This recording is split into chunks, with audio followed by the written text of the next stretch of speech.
अगले दिन मोहनलाल मुखिया जी के घर पहुंच गया। मुखिया जी, जमींदार ने मेरी जमीन बेईमानी से हड़प ली है। कुछ समय पहले मैंने बीज खरीदने के लिए उससे कर्ज लिया था, जो मैं समय पर चुका नहीं पाया। इसी दौरान उसने मुझसे अंगूठा लगवा लिया और अब कह रहा है कि वह खेत उसका है। मोहनलाल, इस मामले में मैं तुम्हारी कोई मदद नहीं कर सकता, बल्कि मैं ही क्यों, गांव का कोई भी व्यक्ति तुम्हारी मदद नहीं करेगा। जमींदार बहुत दबंग है, सब लोग उससे बहुत डरते हैं। मैं चुप नहीं बैठूंगा। उसने मेरा खेत छीना है। एक किसान के लिए उसकी जमीन मां के समान होती है। इतना कहकर मोहनलाल सीधे केशव नगर राज्य की ओर चल पड़ा और राजा विक्रम के दरबार में जा पहुंचा। महाराज, जमींदार ने थोड़े से धन के बदले मेरा खेत हड़प लिया है।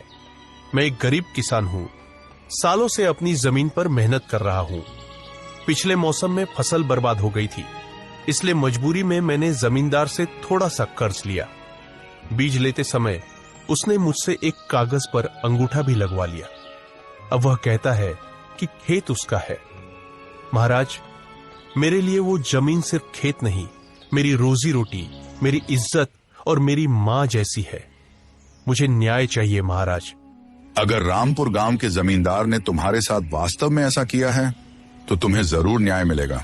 इतना कहकर राजा विक्रम ने एक सिपाही की ओर इशारा करते हुए कहा, इस किसान के साथ तुरंत रामपुर गांव जाओ और जमींदार को मेरे दरबार में हाजिर होने का आदेश दो।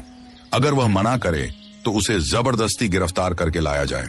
कुछ ही देर में जमींदार अपने साथी बलराम के साथ महल में हाजिर हो गया। क्यों, तुमने कुछ धन के लिए मोहनलाल का पूरा खेत अपने नाम कर लिया? महाराज, यह तो सरासर झूठ बोल रहा है। सच तो यह है कि कुछ अरसा पहले मोहनलाल ने खुद अपना खेत मुझे बेचा था। मैंने उसे बहुत सारा धन दिया था महाराज। उसने वादा किया था कि कुछ महीनों बाद वह खेत खाली कर देगा।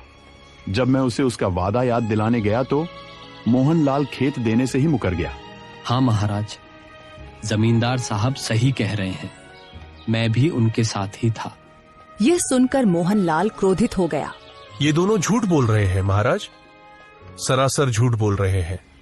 मैंने खेत नहीं बेचा था, मैंने तो बस थोड़ी सी रकम उधार ली थी, वो भी बीज खरीदने के लिए।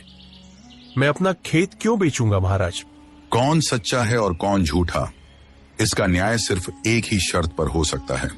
कैसी शर्त महाराज? तुम गांव के 2 गवाह लेकर आओ जो जमींदार और बलराम के खिलाफ तुम्हारे पक्ष में गवाही दे सकें। अगर वे गवाही देंगे तो तुम सच्चे साबित हो जाओगे और तुम्हारी जमीन तुम्हें वापस कर दी जाएगी। और जमींदार, तुम भी ऐसे ही 2 गवाह लेकर आओ जिन्होंने मोहनलाल को खेत बेचते हुए देखा हो। जमींदार और बलराम वहां से चले गए। मोहनलाल भी गांव लौट आया और गांव के लोगों से मदद मांगने लगा, लेकिन जमींदार के डर से कोई भी मोहनलाल की मदद करने को तैयार नहीं हुआ। अगले दिन मोहनलाल उदास होकर राजा विक्रम के दरबार में खड़ा हुआ। महाराज, जमींदार का गांव में बहुत दबदबा है, इसलिए कोई भी मेरी सहायता नहीं कर रहा, न ही कोई मेरे पक्ष में गवाही देने को तैयार है। तभी जमींदार बलराम के साथ वहां पहुंच गया। उसके साथ मुखिया और बलिया भी थे।